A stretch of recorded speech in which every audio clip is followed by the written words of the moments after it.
Hai guys, Assalamualaikum. Ada salah seorang teman kita bertanya, mengapa saat berzikir, beristighfar dan berselawat harus pakai tasbih? Harus pakai alat hitung.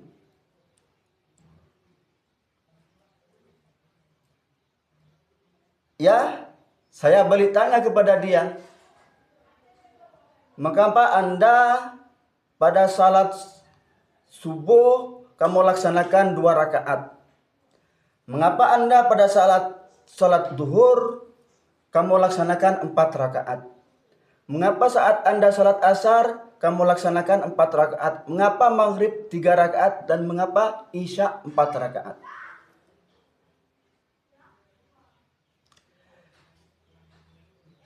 Sebenarnya dari sini kawan-kawan semua, seharusnya kita sudah paham tentang hitungan-hitungan itu.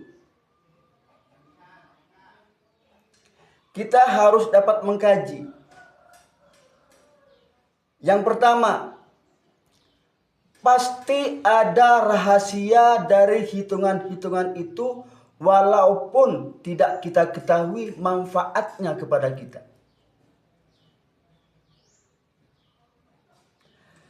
Analoginya sama dengan mesin kendaraan kita.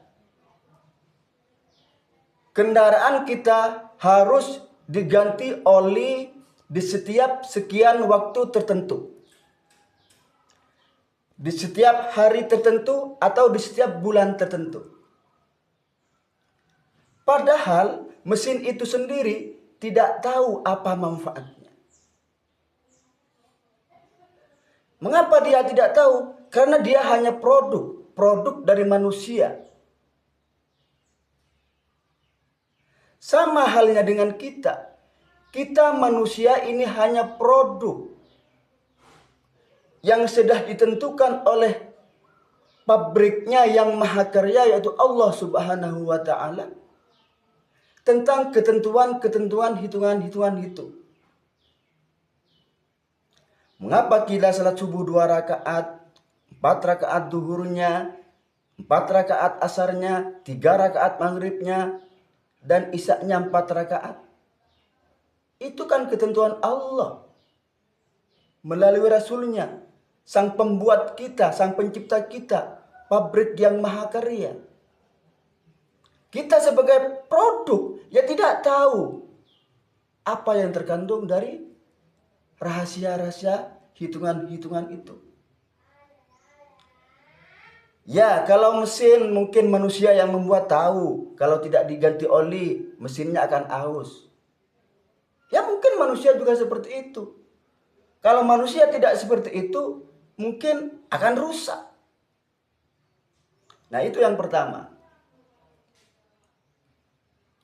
Kemudian yang kedua, tasbih, alat hitung, adalah sugesti. Sugesti untuk menumbuhkan hati kita, untuk menumbuhkan mood kita, untuk berzikir kepada Allah, berselawat kepada Kanjeng Nabi. Misal, saat kita tiduran atau mau tidur di dalam kamar, kita melihat tasbih, melihat mesin hitung, kita tergerak hati kita untuk berzikir, bertasbih, dan bersolawat. Kita ambil alat hitung, kita ambil tasbih, kemudian kita putar, kemudian kita pijat. Dengan sendirinya kita telah bertasbih otomatis kepada Allah. Karena perantara tasbih dan alat hitung ini. Kemudian di tempat-tempat lain juga, kita banyak menjumpai di pasar, di jalan, orang-orang banyak di jarinya ada alat hitung ini. Kita juga memakainya. Ya mungkin pada saat kita berjalan, bekerja, melihat alat hitung kita termotivasi, tumbuh mood untuk berzikir. Nah kemudian pertanyaan selanjutnya, apakah tidak riya atau pengen dipuji jika di jari kita terdapat alat hitung, jika di leher kita terkalung tasbih? Nanti dulu sobat, nanti dulu kawan. Kita tidak boleh memvonis seseorang seperti itu. Kita melihat teman kita atau orang-orang yang ada alat hitung di jarinya, kemudian dianggap sebagai orang yang riya. Tunggu dulu, jangan langsung divonis. Jangan langsung divonis ingin dipuja. Kita melihat ada orang yang berkalung tasbih, bahkan banyak di lehernya, di lengannya juga ada. Apakah kita langsung katakan riya?